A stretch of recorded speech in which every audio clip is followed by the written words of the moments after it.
Claire and welcome to the Happiness Bank weekly video blog. Did you know that people don't think like you?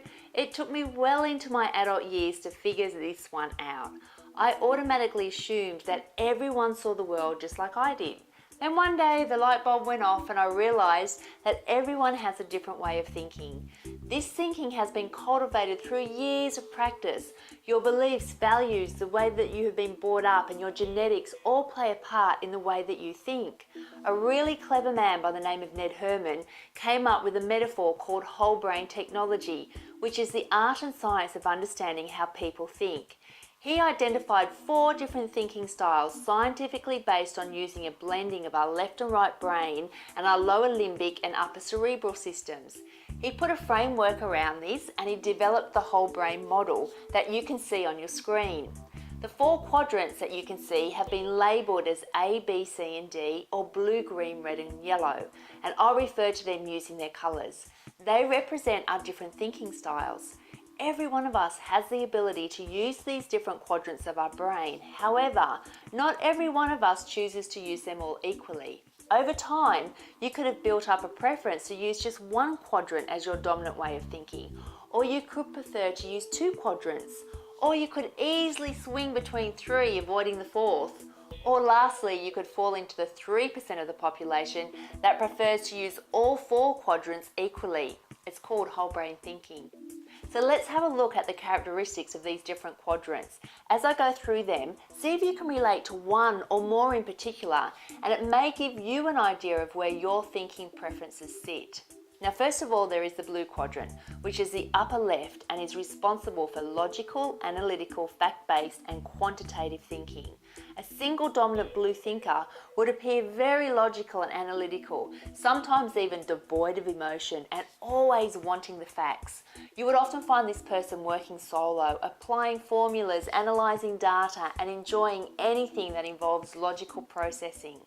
These people avoid small talk, they are very direct and they can't see the point in having to make unnecessary conversation. We then have the green quadrant, which is the lower left and is responsible for organised, sequential, planned and detailed thinking. This person loves organising and implementing. They hate clutter and they get a real buzz out of writing lists and then ticking tasks off as they complete them. You may even find a sneaky spreadsheet in their bag, laying out the local shopping aisles of their grocery store. Then we have the red quadrant, which is the lower right and is responsible for interpersonal, feeling-based, kinesthetic and emotional thinking. This person loves to connect with people. They want to know how you feel. They like sharing stories and are very concerned if someone should feel left out. This is a person who will always ask, "How was your weekend?" and will generally want to know all the detail. Dare I say it, but they could be a blue person's nightmare. Lastly, we have the yellow quadrant in the upper right, which is responsible for holistic, intuitive, integrated, and synthesized thinking. The single dominant yellow thinker is very creative and loves spontaneity. They like to imagine and look at the big picture. They may write a list to go shopping and then totally forget about it as they walk out the door. They prefer to go with the flow and see where the day will take them, rather than write out a structured to-do list and be held to ransom to complete it. Whatever your thinking style is, just remember there is no right or wrong way to think, just a different way.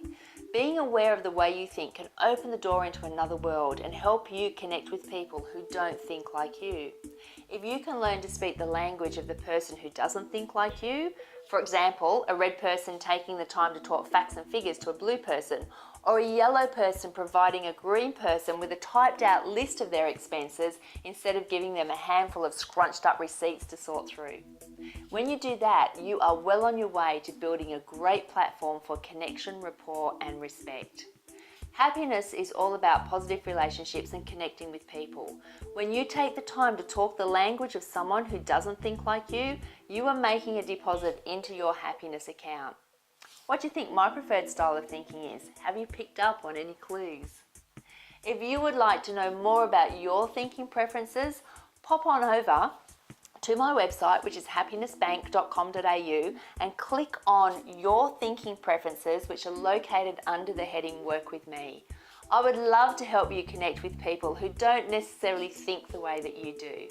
I hope you enjoyed this week's offering. Have a wonderful week. Be healthy, be happy, and keep colouring this amazing world that we live in. I hope to see you next time.